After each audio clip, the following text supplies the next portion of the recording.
You're with a full-blown narcissist. What do we need to know about narcissists in the first place? And then any tactics or techniques in order to navigate conversations with them? Anytime you are having a conversation with a narcissist, you're playing a game, and it's a game of either praise or provoke.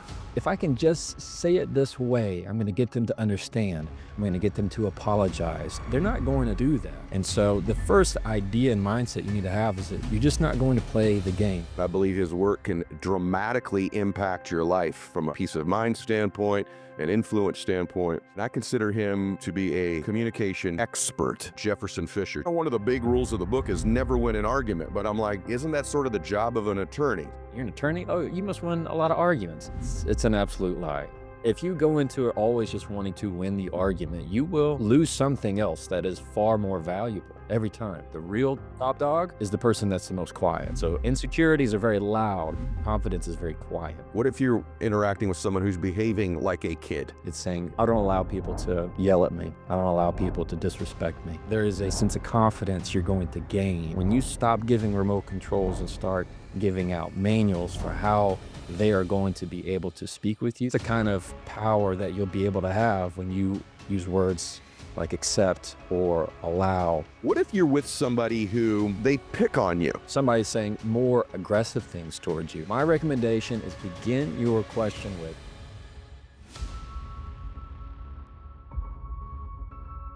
So, hey guys, listen, we're all trying to get more productive. And the question is, how do you find a way to get an edge?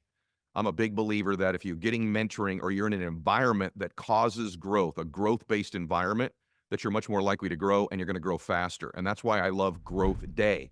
Growth Day is an app that my friend Brendan Burchard has created that I'm a big fan of. Write this down, growthday.com/ed. So if you want to be more productive, by the way, he's asked me, I post videos in there every single Monday that get your day off to the right start. He's got about $5,000, $10,000 worth of courses that are in there that come with the app. Also, some of the top influencers in the world are all posting content in there on a regular basis, like having the Avengers of personal development and business in one app. And I'm honored that he asked me to be a part of it as well and contribute on a weekly basis, and I do. So go over there and get signed up. You're going to get a free, tuition-free voucher to go to an event with Brendan and myself and a bunch of other influencers as well. So you get a free event out of it also. So go to growthday.com/ed. That's growthday.com/ed. All right, welcome back to the show, everybody. I try to make it a practice not to have a lot of attorneys on the show. It's just sort of a rule of thumb. I'm just kidding to all my attorney listeners. But in this case, this man's work is so good. And I mean this, I sought him out. I like when I see a relatively new face on the scene that is doing work that is not like everybody else's, that it's his own. And then I believe his work can dramatically impact your life from a productivity standpoint, a peace of mind standpoint, an influence standpoint. And he's got a book out right now called The Next Conversation, Argue Less, Talk More. And I consider him, and I don't say this often, to be a communication expert. And you will see that reveal itself throughout the next hour. You are going to learn so much and take so many notes today from Jefferson Fisher. Jefferson, welcome to the show finally, brother. and thank you so much for having me. I'm truly honored to be here. It's a pinch me moment. It's great to meet you, man. Yeah, likewise. I have to tell you, my two kids, my son's a professional golfer, my daughter's a junior in college, and I sort of had three things I wanted them to leave my house with when they were little. I wanted them to leave with their faith, because in there sort of their morals and ethics and values. I wanted them to leave with a bunch of self-confidence, which I think under that, if you got confidence, you'll work hard. But the third thing that surprises most people is I wanted them to leave me with world-class ability to communicate. Mm. I believe it's a separator in our world today. And what you teach and the way you teach it is as good as I've ever seen it before, brother. And so I kind of want to get into this. The book's awesome, by the way. I read it in about a day and a half. It's awesome. My note version of it, by the way. But let's just start out kind of like with argument stuff, okay? You're an attorney by trade. First off, are you still practicing? That's A. And then inside that answer, kind of one of the big rules of the book is never win an argument. But I'm like, isn't that sort of the job of an attorney? So help me navigate those two things at once. Yeah. Well, one is I am still practicing. I am slowly learning how to transition out of that. I have a wonderful team. I'm able to delegate a lot of my cases. But right now, I'm almost more of a leverage chip and settlements. It's kind of this weird thing where jurors know me. And so judges and court staff know my content. And so being involved is also advantageous in certain ways, but slowly learning to develop and be in this space like we were talking about. So it's getting there. Second of all, what do attorneys do? You're supposed to win every argument. You're an attorney. Oh, you must win a lot of arguments. It's an absolute lie, and I'll tell you why. You may get to choose your client. Do I sign this person up? Do I not sign this person up? But you don't get to choose your facts. You don't get to choose the law. You don't get to choose the evidence. And so what you have to do is it's really more about giving the facts a voice. You're being an advocate for your client's story, for their position, for their perspective of how something happened. And so is the other side doing the same thing. I don't get to choose the facts, the evidence. Instead, what I have to do is advocate. And then it is up to the judge to apply that law to the evidence for the jury to determine. So to say we win arguments, it's just not true. A lot of the times, the law is what does it for us. You just follow what the law says. You might be on the good side of it and the losing side of it, so to speak, but it's not a win-loss thing. Hmm. What about with another human being? Why would you write a book about communication and argue less, talk more, but then really rule one is don't win? Is that more of a mindset thing? Is that what you mean when I approach a conversation with somebody? Or is that you literally mean that? Don't try to win an argument. I literally mean that. If you go into it always just wanting to win the argument, you will lose something else that is far more valuable every time. When I'm arguing in front of a judge, and the other side's arguing. Again, there's case law, there's a statute, there's a law that is applying to this. And I might have more precedent than the other person, and they can't compete against that. It doesn't mean that their argument wasn't any better. But you get into, especially in the courtroom, this feeling of, well, I have to win a lot of trials. Listen, if you haven't lost trials, you haven't tried enough trials. That's just the way it goes. If you want to spot somebody who's inexperienced, they haven't lost enough. But the mindset to it is much more impactful in every listener's world right now. That if you find that every book you read, every blog that you see is something that how to win every argument, it's lying to you because what you're going to do when you have that mentality is you're going to lose the relationship. You're going to lose their respect. They're going to close themselves off from you. You're going to be less approachable. You're going to lose quality of your reputation if all you seek to do is win every argument. Hmm. What if you're with someone who does try to do that? So let's start out. Like, his content, you guys, is so specific, is what I like about it. It's not just general principles. There's actually real phraseology, real words, where perhaps you are the secondary person, is what I would call it. So you could be husband and wife, boyfriend, girlfriend, friend, boss, and person they supervise. But one has sort of asserted the superior position in a conversation, if that makes sense. Almost like they're always teaching you a lesson or they're in the control position. Is there a way to sort of wrestle's the wrong word, but reestablish pecking order or at least equality in a conversation? You know what I mean when I say that? That you have the Yeah. people that in your life that talk to you as if they're the expert on everything. You're not. They're in charge. You're not. They're picking the restaurant. You're not. Is there a way when someone has that dynamic with you to change that dynamic? I started with one of the hard questions first because I think more people find themselves in visible pecking order conversations almost than maybe they realize. Let's split the dynamic too. Let's say if it's one-on-one, much harder because this person has constructed their whole identity most likely to this facade. If it is, let's say you're in a meeting and that person's trying to establish the pecking order, the other people will change the dynamic for you. You don't have to push back. You just can't be pushed over. Let's say one-on-one with this conversation with somebody who feels like they're more dominant. Biggest thing you're going to do is just not be pushed over, meaning you're not going to continue to chase everything that they say. You're not going to push back because they're looking for that threat. We call it water off a duck's back, where anything that somebody says, you can just say, okay, noted. I got it.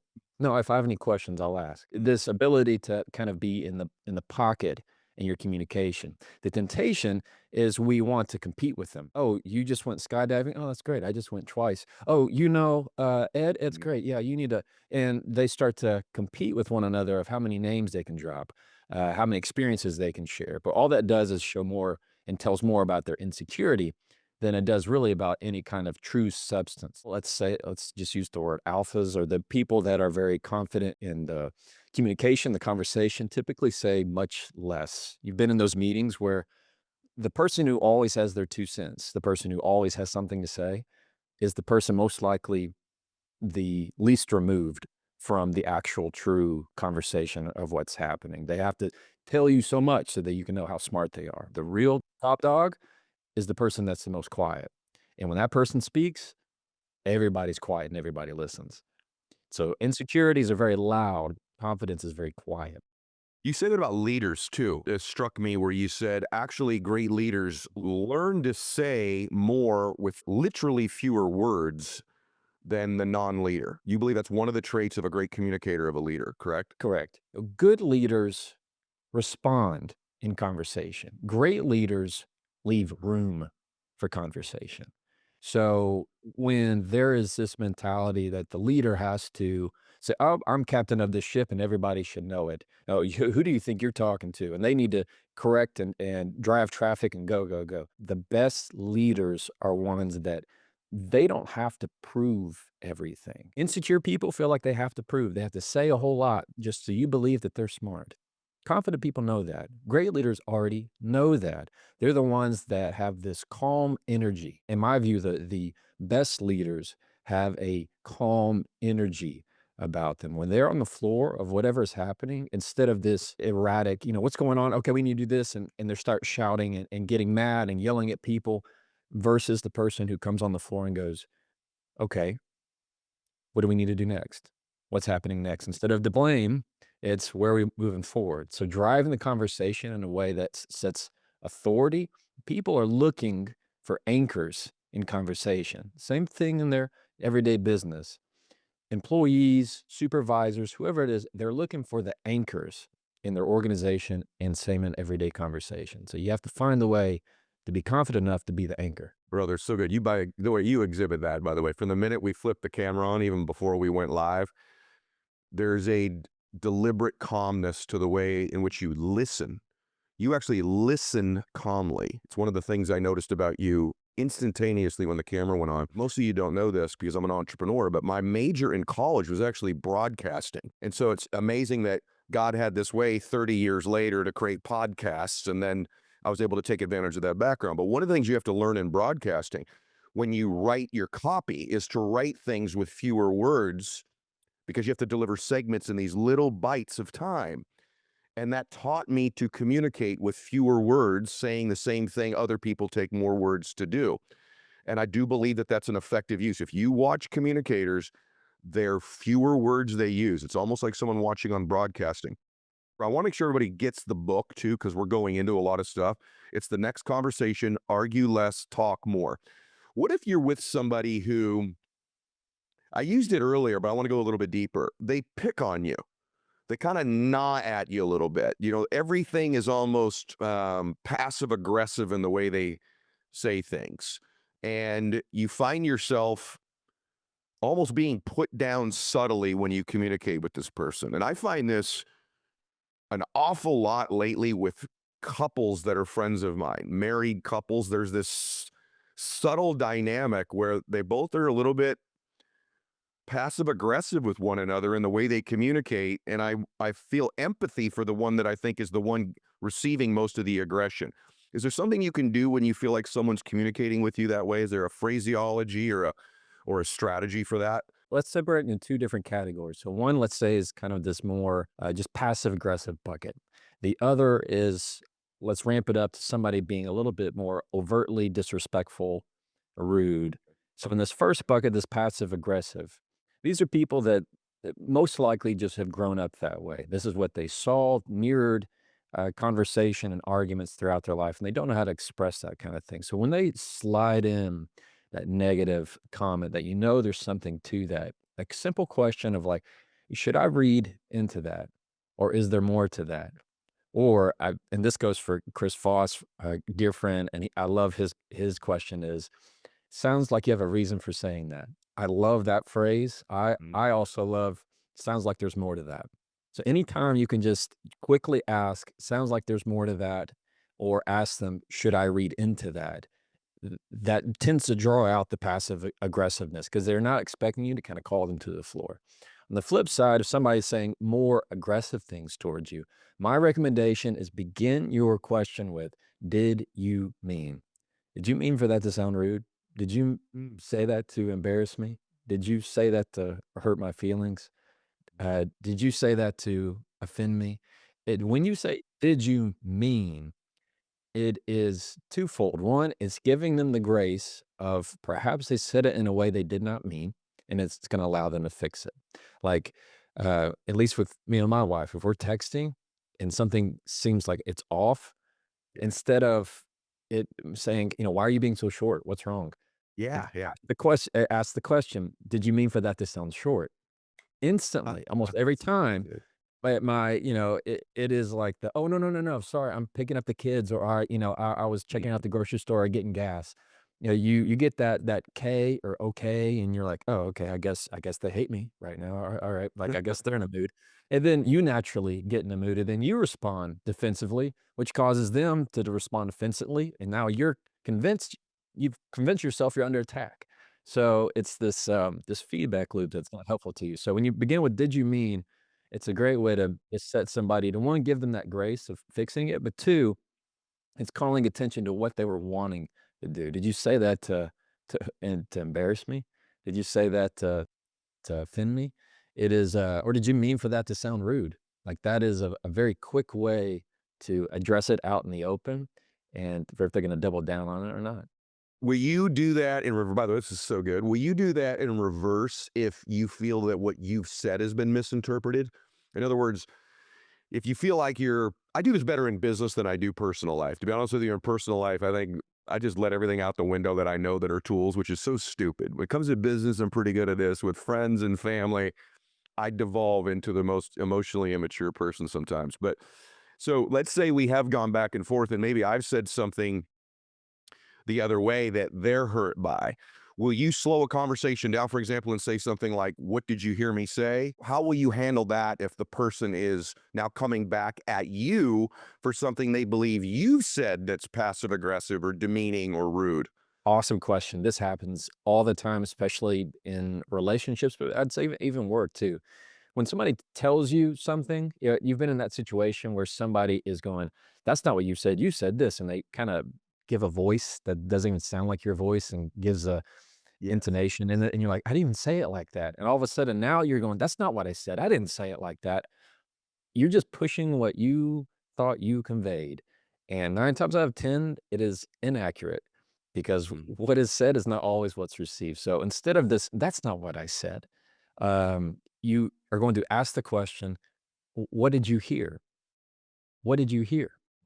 Because now it's not about what I am putting out. I am now getting curious of what you heard because that's what matters. Anytime you had that kind of confrontation or that miscommunication, instead of going, no, no, no, no, that's not what I said, and kind of dismissing their whole experience or their perspective. By the way, it's very hard to judge. It's like making your own movie, but not having an audience and going, no, no, that's not how the movie goes. It's like nobody else has seen it. Only you're the one who thinks it's that way. So Mhm. when you ask the question, "What did you hear?" and they explain it, that's when you can say, "Oh, that was not my intent," or "I apologize for that impression," or I would recommend is begin your sentence with, "I can see." Like, "I can see how you'd feel that way. I can see how that Very come off." good. Whenever you say, I can see why you'd feel that way. I can see why, that would upset you." That "I can see" just says, "Hey, I took a second to walk over to where you're standing and I turn to look the same way that you're looking, and I can confirm, yeah, what you see is reasonable. What you see is justified. You know what? That makes sense. I can see that." Like, that Mm. right there just goes boo. It naturally takes down the aggression, this "I have to win. You have to see it what I see." Anytime you can do that and use words of perspective, like view, perspective, see, that is going to help somebody go, "Oh, I feel heard. Oh, I feel understood." And by that, they're gonna be more receptive to the progress. This is so good. You guys, just so you know when you're listening to this, the reason I wanted Jefferson on and the reason I think there should be more work in this topic is there's like only 2 or 3 people in the world that even discuss this stuff, and it may be in the top 3 most important things in life. to be able to communicate your point and to be able to overcome adversity in a conversation and a difficulty and maintain or extend relationships. This is not stuff that's taught anywhere, yet it should be. And what do you do? Gosh, I'm thinking of a situation I had with a friend who, and I don't remember this being in the book, so this will be a tough one. They go silent on you. In other words, the conversation is going a particular way, and I don't know, maybe it's me. I do start to win, and maybe they can feel it, like, and they just get quiet, and I'm like, "Are you still there? Hello? Is there something you would say to re-engage somebody who's given you the silent treatment or gone cold on you, or every time a conversation gets to a certain point, they just disengage completely?" Or is your suggestion, don't let it get to that point by using some of these tactics and strategies? But is there a way when they disengage and go quiet that you can bring them back in? Yeah, here's where you go wrong is when somebody's giving you that silent treatment, there's this temptation that we start to say ugly things. Like in romantic relationships, you'll start to kind of say hurtful things in hopes that they bite back because all you're wanting is just to feel like you're not alone. So you're wanting that engagement. That happens sometimes in toxic relationships. Now, there are techniques that we can use to not get to that point. But let's say you're already there. Let's say you're already they're distance from you. There's nothing you're going to be able to say, nothing you can do physically to just grab that person and say, come back to the conversation. Highlights the importance of not letting it get to that point. Sure. But what I would recommend is if somebody is giving that distance, you give them that distance. So maybe it's a day, maybe it's 2 days, because what it's highlighting for you is that you're wanting the conversation just to hear yourself. You have not been in the conversation to hear the other person. And when they are taking the time, sometimes that is needed. Sometimes there's wisdom in that of taking the time to think and disengage and give it a break. And if you need to, then what I would say is you message that person, you leave a voicemail for that person if they don't respond to your call and say, hey, I feel like we're miles away. It's important to use distances. I like using distances in conversation. So you feel a mile away from me right now, or I feel like we're 50 yards apart. Whenever you use distances, it's a great way of saying, hey, of saying you can feel that we're off instead of saying, hey, what's wrong with you? Or, hey, you seem off, or you, what's going on? What's wrong? When Mhm. you can use distances of, um, I feel like you're far away from me right now. At least I do that even in, my life, is a great way of not getting them defensive. But you call them, say, "Hey, I feel like we're far away. I'd really like to get closer. I wanna find a way that we can talk again," or, "Hey, just letting you know I'm here, wanting to talk to you. Hope to hear from you soon." Any way that you just say, "I'm not trying to pressure this at all," because you need to give them that space to continue to think about it. Or you can also say, "Hey, I think it was smart of you to give this conversation some space. You're right.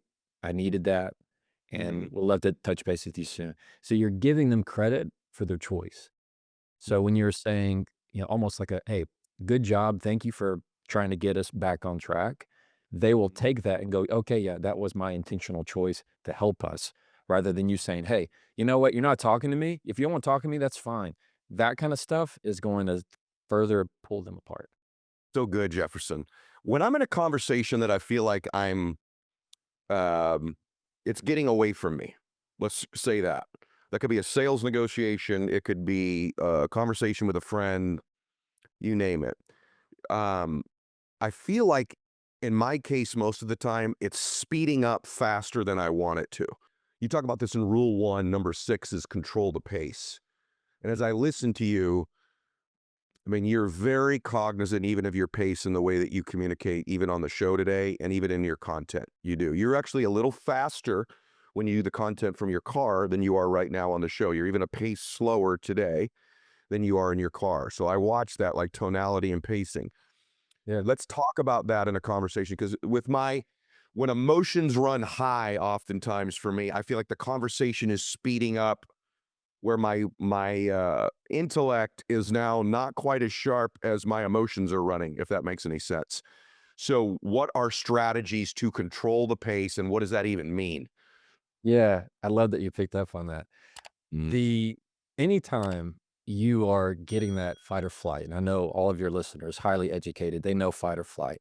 Mhm. Whenever you're getting emotionally flooded like that, that's why you're having trouble finding your thoughts and connecting things. And that's why the quicker you get, maybe you've felt it where you're either nervous, same thing when you're really mad, you might stammer. And you might go like, no, no, no, that's not, and you're having trouble getting words out. It's because you're just flooded. Your emotions are there, your logical and analytical side is not. And so what I teach every one of my clients before they go cross-examination, and I'm just offering them up to the wolves, is a constant reminder of you control the pace, not them. That means no matter how fast somebody is peppering you with questions, the conversation cannot happen any faster than you respond. So whenever they ask you a question and you give a rapid fire answer back, or worse, you start to step over their question because you already see where it's going, bad things happen. You say things you don't mean, you say things that are not fully thought out. That's why even in romantic relationships, all of a sudden you blurt something out and you go, "Oh, oh man, that's not what I mean." And you already knew as soon as it came out of your mouth, you put your foot in your mouth and you messed up. It's because you weren't controlling the pace. That means you need to slow down your words and that you need to leave space between what they said and how you're going and when you're going to respond. There's a difference if you were to ask me if you said, "Hey Jefferson, how was your day?" And I said, "Good. It was real good. I mean, it was really good. Thanks." Versus, "Hey Jefferson, how's your day?" And I said, "It was good. It was a good day." Like, you can just hear the difference in which one listened to the question, which one thought about the answer, which one makes the other person feel acknowledged or heard. Same thing with that's why rule number 1 is, say, with control.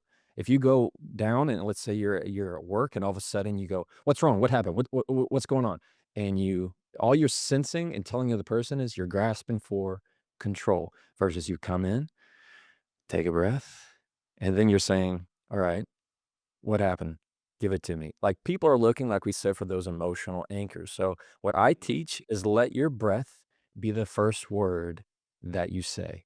That's how you Mm. set the pace of a conversation. So where your first word would be, put a breath in its place. And what's that going to do is keep your analytical side engaged into where you do not allow yourself to get emotionally flooded. And the second benefit is neither does the other person because now you are also injecting the time and forcing them to slow down.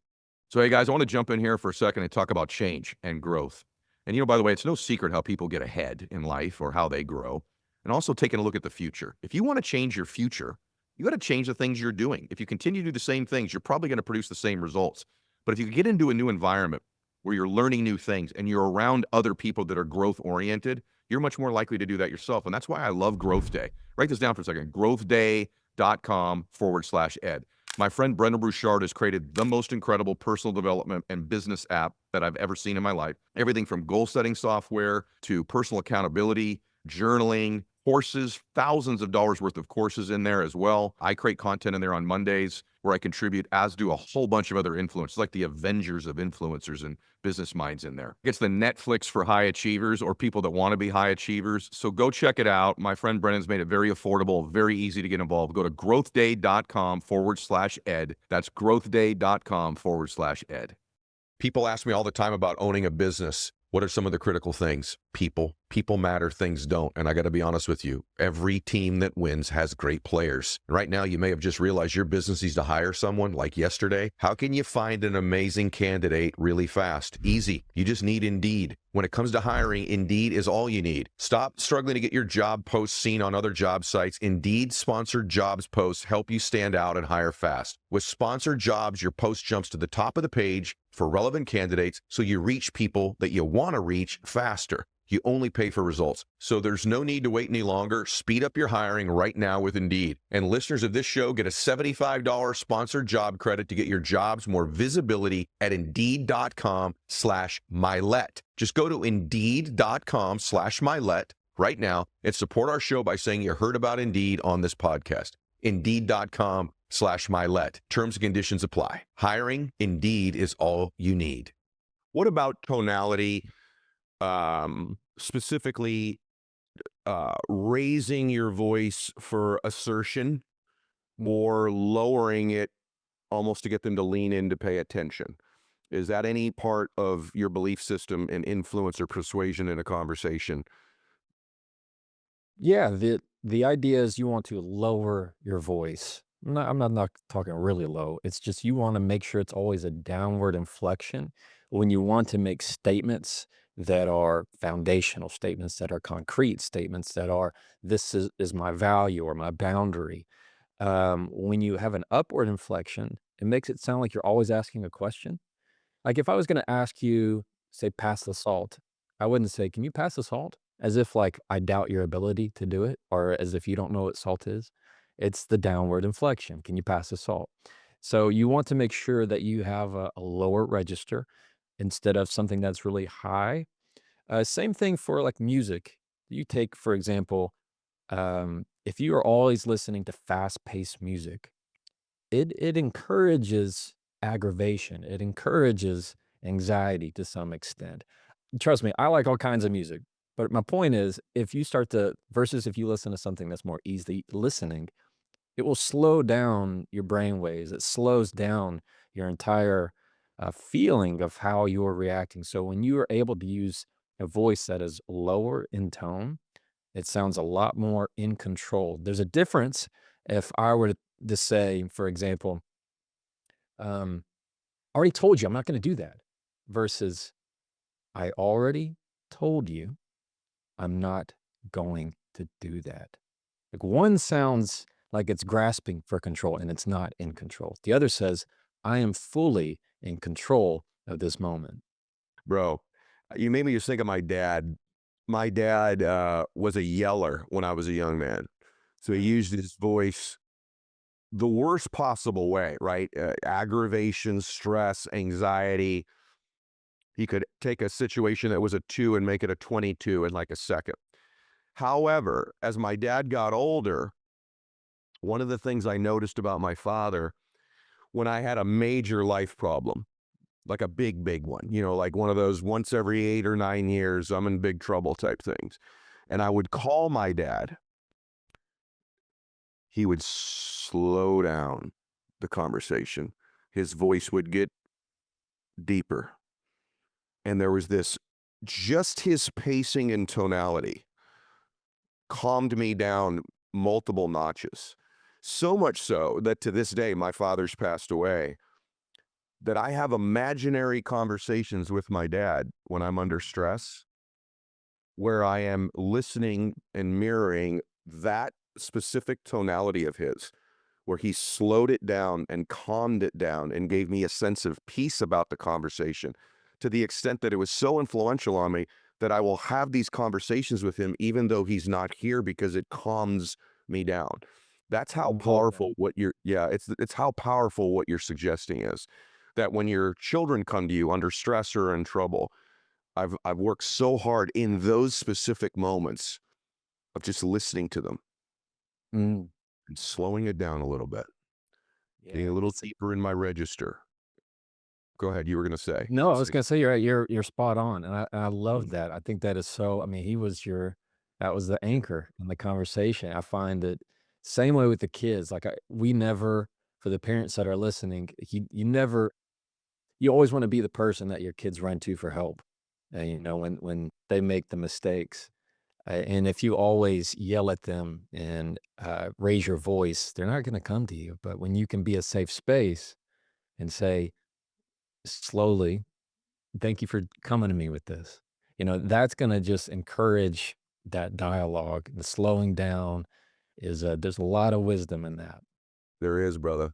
Well, since we're talking about kids, let's stay on one little topic. What if you're interacting with someone who's behaving like a kid? Meaning you're interacting with somebody who's emotionally immature. Yeah. And now you got to have a grown-up conversation with this person that you know is emotionally immature. And every time the conversation gets a little bit more stressed, their maturity level drops even further. What are some of your thoughts in dealing with someone like? Because we've all got those people around us. We may even love them, their maturity level to have a productive conversation is not always matching what we would like it to be. What do we do with them? Right. Well, let's first set out that you have to choose whether or not you want to have that conversation with that person, if that's the person to have the conversation with. Because there's all kinds of different types. In my view, you need to be very clear about, I'm going to use the word boundaries, but not in a woo-woo kind of way. I'm using it in the terms of gatekeeping your peace of mind, meaning you're going to use words that sense, establish, signal boundaries, like what you Mhm. accept, what you allow. Those are the two big ones. So if I were going to say, I don't accept the way you're talking to me right now, versus you can't speak to me that way. Like there is one says, if I say, you can't speak to me that way to somebody who's emotionally immature, all they're going to do is go, well, yes, I can. Like they're not going to see behind the words. But if you instead of beginning with you see how if I say, "You can't speak to me that way," it's like they have a remote control and they're pushing my buttons, and I'm saying, "You can't press that button," but I gave them the remote. Instead, it's you want to have this idea of giving them a manual saying, "Hey, look, if you turn to page 76, paragraph 2, you'll see I don't respond to that tone." Like, that's the kind of power that you'll be able to have when you use words like accept or allow. It's saying, I don't allow people to speak to me that way. I don't allow people to yell at me. I don't allow people to disrespect me. Like, there is a sense of control that you're going to feel and a sense of confidence you're going to gain when you stop giving remote controls and start giving out manuals for how they are going to be able to speak with you. That if we're going to engage in this conversation, this is what them's the breaks. These are the rules. This is how we're going to go through that instead of going, oh, I got to deal with this person. No, you don't got to deal with them. They have to deal with you. It's so good. I want to ask you about that. So I do consider you such an expert at this. This is a hard one. Mhm. What if you've already been with someone, so you're in a dynamic with them where you have accepted this way of being communicated to? So it would be a little bit off-putting at that time to say something like, um, I'm not going to accept you communicating with me this way. Is Mhm. it just as simple as changing a couple words and saying, listen, I know I have accepted this in the past, but I am no longer going to accept having you, or is there something else you would say? In other words, you've established a dynamic. It's Mhm. been 5 years, 3 years, 10 years, and that's it. You're not going to do it anymore. So that's a little bit harder than the first time, right? Right. That's why I'm pushing it here because I know people listening are like, I would do that the first time, but I've been with this guy or Yeah. I've been with this lady now for 6 years and I have allowed them to walk on me verbally this way for Mhm. quite a while. That's the toughie. And I'm wondering what you would do in that case. So what I would do is I would make it very clear right then and there that I would begin with something like, I've made a choice and that choice starts today, or I've made a decision and that decision starts today. It is this is my bright line of how I'm going to move forward. So even if it's as simple as I, you don't have to go. Well, here's what I don't want people to do. What I don't want to go is, hey, I know how we've been talking in the past, and I know you've been talking to me that way, but I'm not going to allow that anymore this time. Like that is only the people that are intelligent, the people that are and know that they've been taking advantage of you will continue to poke down on you, and they'll make fun of you for saying that kind of stuff. But that's what I don't want. That's more weaker position. Instead, it is I've made a choice, and that choice is going to be instated for the rest of this relationship or the rest of this conversation. So whenever you can say I've made a choice or I am putting this into action, you're using action verbs that say I have made a decision and this decision is going to be how we move forward. Not a just a random, you're not going to talk to me that way.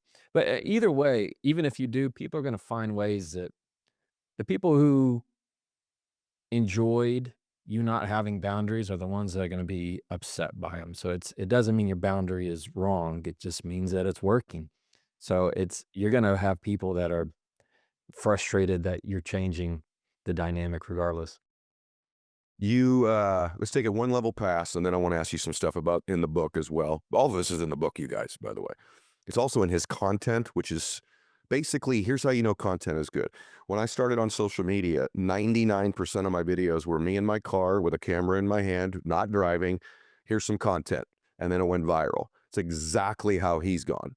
And that means it's the content standing on its own, not the curation of it, or the music behind it. Did you know that Fast Growing Trees is the biggest online nursery in the United States? With thousands of different plants and over 2 million happy customers, they have all the plants your yard needs, like fruit trees, privacy trees, flowering trees, whatever plants you're interested in, Fast Growing Trees has you covered. Find the perfect fit for your climate and space. Fast Growing Trees makes it easy to get your dream yard. Order online, plants get delivered directly to your door, just a few days. Their Alive and Thrive guarantee ensures your plants arrive happy and healthy. This spring, they have the best deals for your yard and up to half off on selected plants and other deals. And listeners to our show get 15% off their first purchase when using the code Mylett at checkout. That's an additional 15% off at fastgrowingtrees.com using the code Mylett at checkout. Fastgrowingtrees.com, code Mylett. Now's the perfect time to plant. Use Mylett to save today. Offer is valid for a limited time. Terms and conditions may apply. Go to fastgrowingtrees.com for details. So, hey guys, you know what separates most businesses from others? The people that hire the best talent. And we all know when you're working in a small business and you own one, it means you wear a bunch of different hats. But here's the truth. Sometimes you really need an extra pair of hands. And Upwork is the place that you can find those hands. Upwork is how good companies find great, trusted freelance talent in a variety of different areas. Companies turn to Upwork all the time to get things done, finding more flexibility in the way they staff key projects, initiatives, where they want to go global with stuff, top talent in IT, web development, AI, design, admin, marketing, you name it. Posting a job on Upwork is easy. Upwork makes the business process easier, simpler, way more affordable with industry low fees. So post a job today and you can hire tomorrow on Upwork. Visit Upwork.com right now and post your job for free. That is Upwork.com to post your job for free and connect with top talent ready to help your business grow. That's UPWORK.com, Upwork.com. Okay, let's escalate further. You're with a narcissist now. You're with a full-blown narcissist. Now, these are, in my opinion, the most difficult people in the world to communicate with. That and someone who's just patently dishonest all the time in their communication with you. But you're dealing with a narcissist. What do we need to know about narcissists in the first place structurally? Is there anything that you know? If this person's a narcissist, this is structurally who they are, what they do, and then any tactics or techniques in order to navigate conversations with them. Anytime you are having a conversation with a narcissist, you're playing a game. You are on the board, and it's a game of either praise or provoke, meaning that if you are not showering them with praise, Ed, they will turn around and start an argument with you to get you upset because they delight in your frustration just as much as they delight in your praise. They always want that from you. It's that sense of control, whichever feeling that they can grab from you and suck out of you, that's exactly what they're going to do.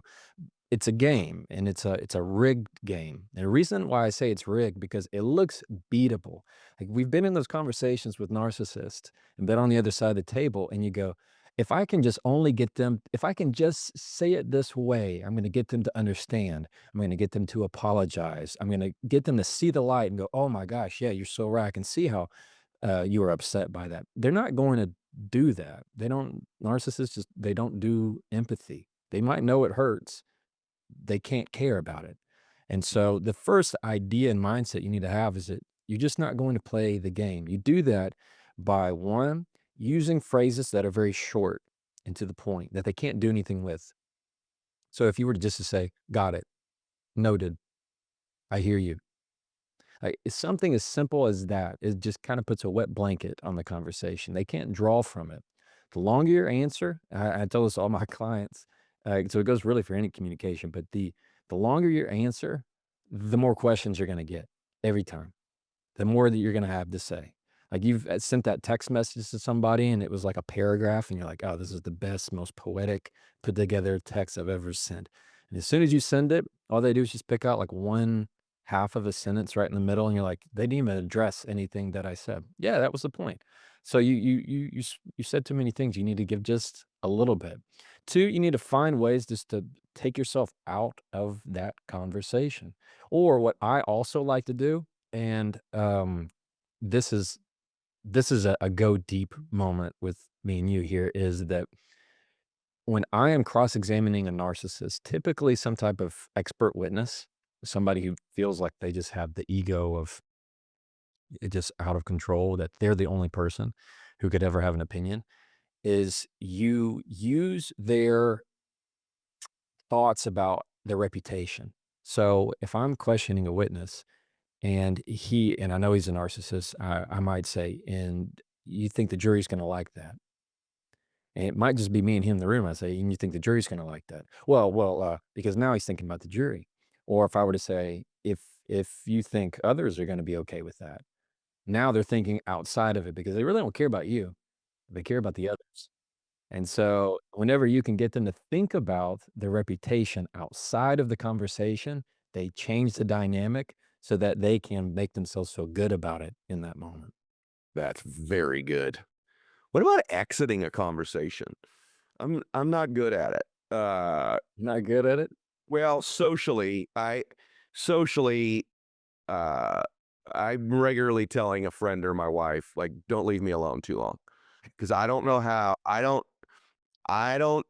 I have built several skills communication wise, but one of them is not like we've sort of tapped out this conversation. We've maxed this one out. Let's exit gracefully. So whether that's on the phone or in person, the only thing I've ever stumbled into is starting to speak in the past tense, but I'd like to know your strategy on that if you do that as well. But like, what do you do? You know what I'm talking about? Everyone's been there. Yeah. They're a cocktail party and you get bumped into this wonderful person. You're 8 minutes in, you're like, I'm going to be here all night if I can't somehow rotate out of here. Yeah. How do you do it? Well, you can just do what we do in the South. I think we just slap our thigh and go, "Well, yeah, here's good, better get moving. All right." No, it's a real easy trick that I like to teach is that you just loop it. So whatever you begin talking about at the beginning. So let's say it's family or work, whatever. It's typically something very surface level like that. You Mhm, just loop it there at the end. So if you started talking about family, that means you're going to end with, "Well, I'm glad to hear the family's doing well. mhm, I'll see you around, or I look forward to catching up later. Have a good evening." Whatever it is, you just kind of close the loop of whatever you first started talking about. There are some people that also like a method of acting like you're the one kind of inconveniencing their time when you're like, "All right, I'll let you get back to it." "All right, well, I know you're busy." Um, that cuts both ways. Sometimes if it sounds really disingenuous, if it's like, "What do you mean? I don't have anything going on. It's just me and you in the mhm, corner here." You mhm, know? mhm.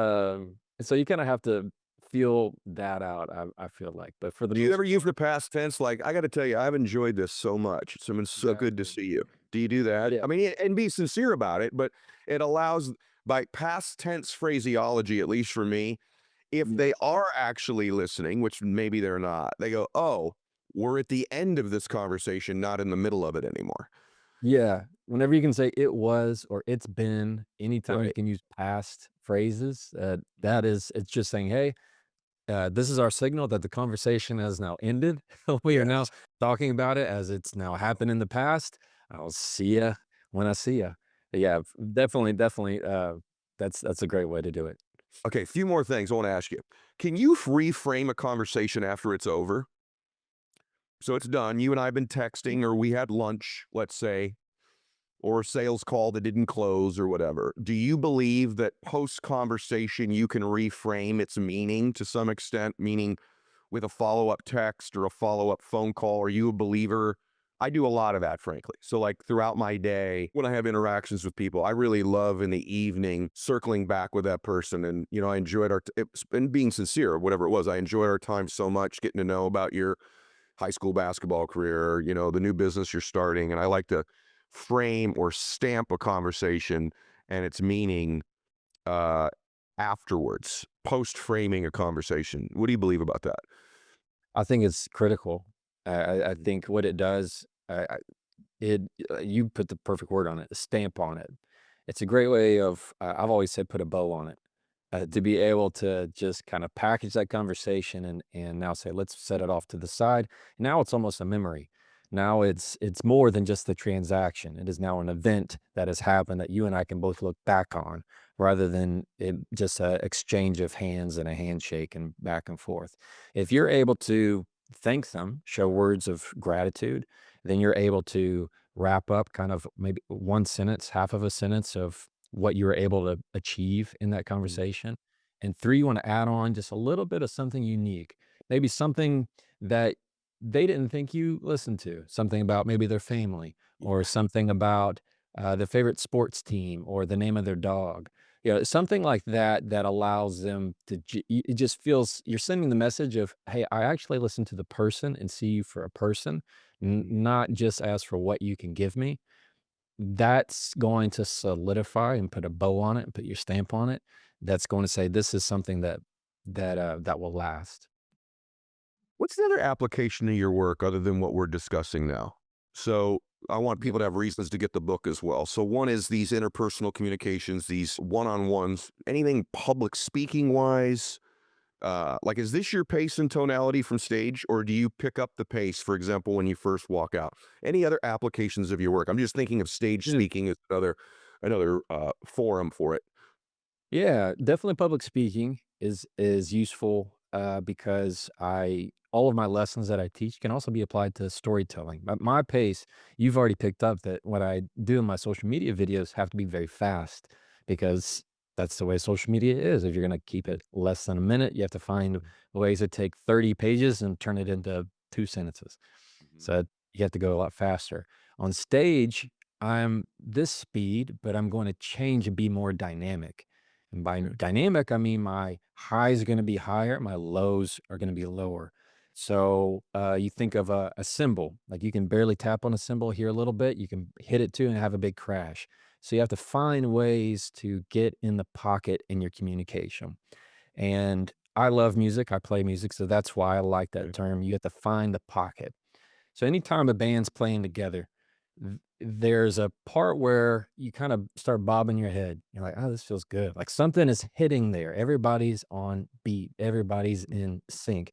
They're not going too fast. They're not rushing it. They're also not dragging. They are Mhm. in the pocket of the song. And so when you find that you can be in the pocket in your communication, whether it's in public speaking, whether it's interpersonal relationships, whether it's what I see a lot of these managerial roles. So this is a lot of consumers in my content are people that have people above them, like supervisors, and also have people below them, and Mhm. also have this other um, opportunity to communicate. So let's say like teachers, they Yeah. have they have faculty, they have students, and they have parents, or nurses. They have administration, they have patients, and they have other nurses. You know, other people and doctors. They have to all communicate. So it's, these principles that I teach in the book applied to just about everything that you have, that it's Mhm. giving you the power of what to say next.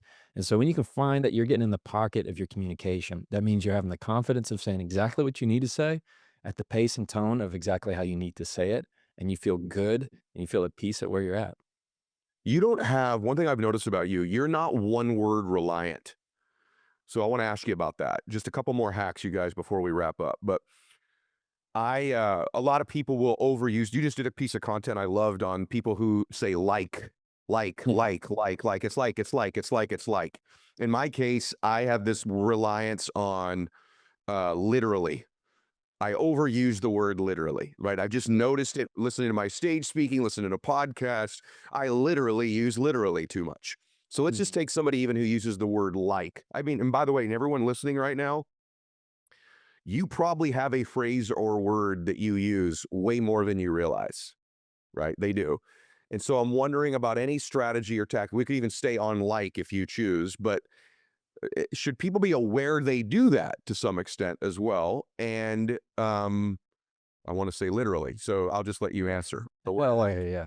Yeah, so yeah, they're all, adverbs. They're all adverbs, words that end in ly, or they try and do things in sentences that add a lot of fluff. So, like is one of them. So, just, literally, essentially. I have a best friend who will always start a sentence with, so basically, like you don't those are both adverbs.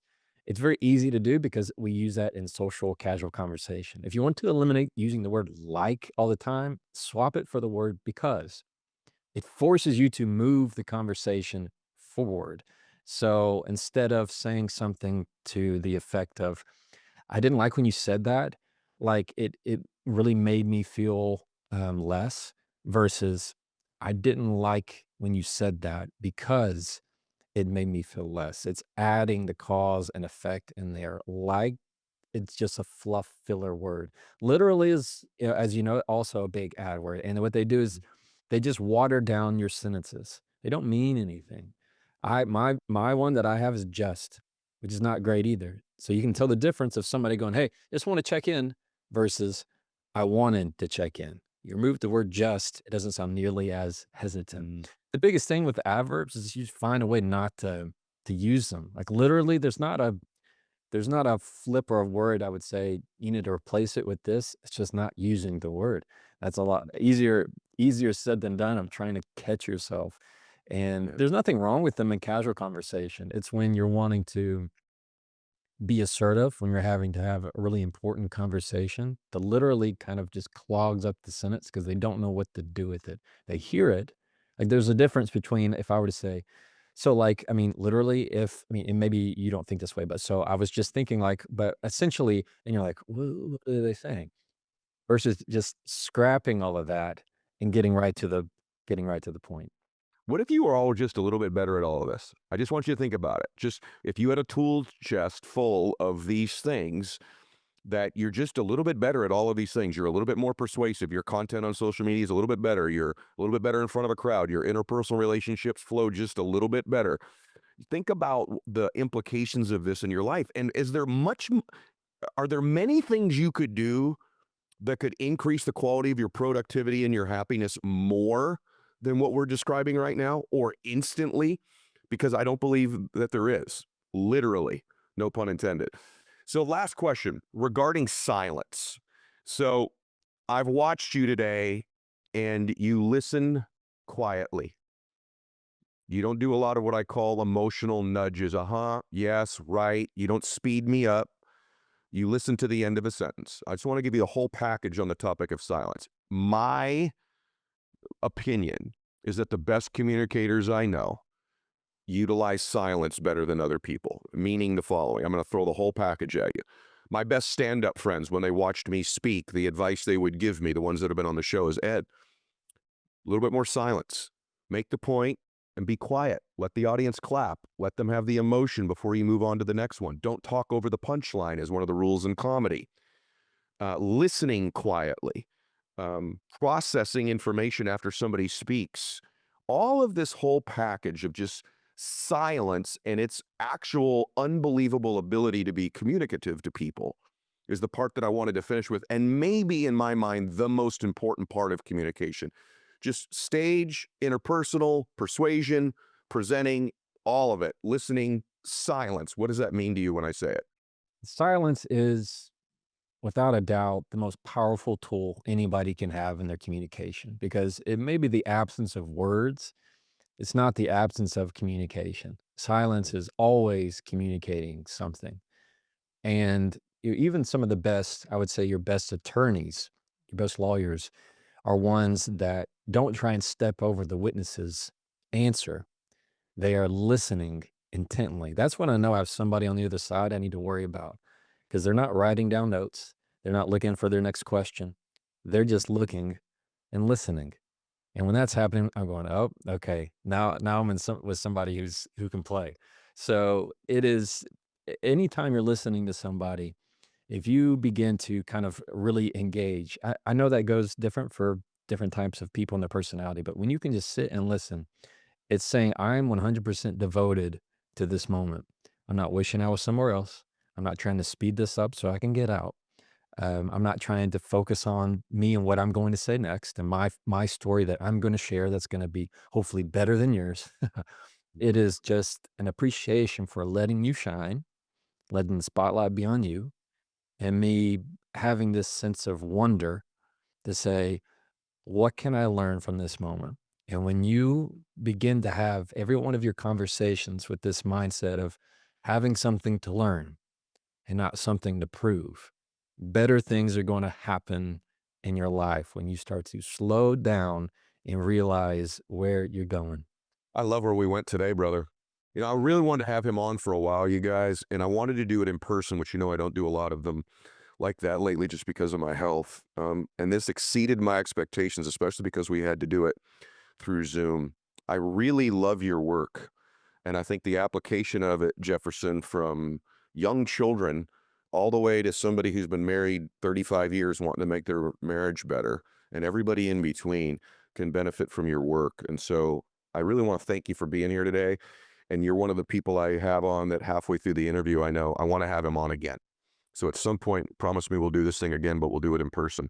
In person. Absolutely, man. I can't wait. It's been an honor, brother. Yeah. I can't say enough good about it, about you and what you stand for. So thank you for your legacy that you're leaving.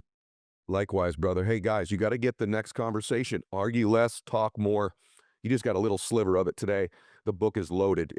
There's no wasted pages. It's like the stuff I write, you guys. It's not full of fluff. It's a strategy and a concept and then specific tactics.